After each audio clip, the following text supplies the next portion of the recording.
আপনি কোথাও গেছেন, বাইরে গেছেন বা কোনো জায়গায় গেছেন, আপনার ফোনে যদি কেউ হাত দেয় বা আপনার ফোন যদি চুরি করতে চায়, যদি ফোনের অ্যালার্মটা বেজে ওঠে তাহলে কেমন হয়?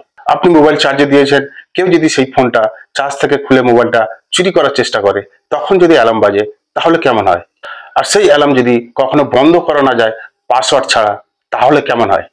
আজকে ভীষণ একটা গুরুত্বপূর্ণ ভিডিও মোবাইল ইউজারদের জন্য। আমি আজকে আপনাদেরকে দেখিয়ে দেবো কিভাবে সেট করতে হবে, কিভাবে পাসওয়ার্ড সেট করতে হবে।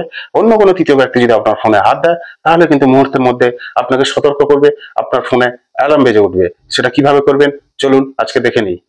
প্রথমে একটা ছোট্ট অ্যাপ্লিকেশন ইনস্টল করতে হবে আপনাদেরকে। ফোনে প্লে স্টোরে চলে যাবেন, এখানে গিয়ে সার্চ করবেন ডোন্ট টাচ মাই ফোন। এই অ্যাপ্লিকেশনটা আপনারা প্রথমে আপনাদের ফোনে ইনস্টল করবেন। লোগোটা দেখে রাখুন, লোগোটা দেখে ইনস্টল করবেন। ইনস্টল করার পরে আপনারা এখান থেকে ওপেন অপশন পাবেন, ওপেন করবেন। ওপেন করার পরে ঠিক এরকম একটা ইন্টারফেস নিয়ে আসবে। এখানে নেক্সট অপশন দেখতে পাচ্ছেন, এখান থেকে নেক্সট করে করে যাবেন। যাওয়ার পরে ঠিক এরকম একটা ইন্টারফেস নিয়ে আসবে। এখানে দেখুন পিনকোড বলে একটা অপশন দেখতে পাচ্ছেন, এই পিনকোড অপশনটা ক্লিক করবেন। ক্লিক করার পরে এখানে আপনারা আপনাদের পছন্দের মতো একটা পিন নাম্বার দেবেন। দেওয়ার পরে এখানে স্টার্ট বলে যে অপশনটা আছে ওখানে একবার ক্লিক করে অ্যালাউ করে দেবেন। দেওয়ার পরে এখান থেকে আপনারা এবার ব্যাকে চলে যাবেন। ব্যাকে যাওয়ার পরে আপনার ফোনটা অলরেডি স্টার্ট হয়ে গেছে।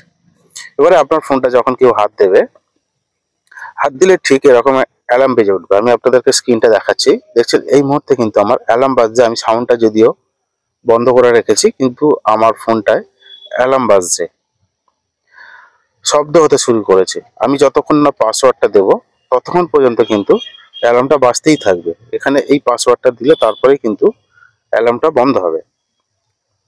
এখান থেকে আরো কিছু সেটিংস আপনাদেরকে দেখিয়ে দিই। এখানে সেটিংস অপশনটা যাবেন, সেটিংস অপশনটা যাওয়ার পরে এখানে দেখুন পিন নাম্বার দিয়ে আপনারা সেট করতে পারবেন, ফিঙ্গারপ্রিন্ট সেট করতে পারবেন, আর চার্জার ডিসকানেক্ট অ্যালার্ম সেট করতে পারবেন। এখানে যদি কাস্টমাইজেশনে যান, এখানে দেখুন আপনারা বিভিন্ন অপশন সেট করতে পারবেন। এইভাবে আপনারা সেট করে নিতে পারবেন। যতক্ষণ না আপনি ওই পিন নাম্বারটা দেবেন ততক্ষণ কিন্তু আপনার ওই ফোনের অ্যালার্মটা বাজতে থাকবে। এখানে দেখুন আপনারা রিংটোনের সাউন্ডও অ্যাড করতে পারবেন। ভীষণ গুরুত্বপূর্ণ একটা সেটিং। তা এইভাবে আপনারা এই সেটিংসটা করে নিন। আগামী দিনে কিন্তু আপনার ফোন চুরি করা অসম্ভব। তৃতীয় কোনো ব্যক্তি যদি আপনার ফোনে হাত দেয় তাহলে কিন্তু মুহূর্তের মধ্যে আপনার ফোন অ্যালার্ম বেজে উঠবে। আজকে এই পর্যন্ত, আগামী দিন আবার দেখা হবে। সঙ্গে থাকবেন। ধন্যবাদ।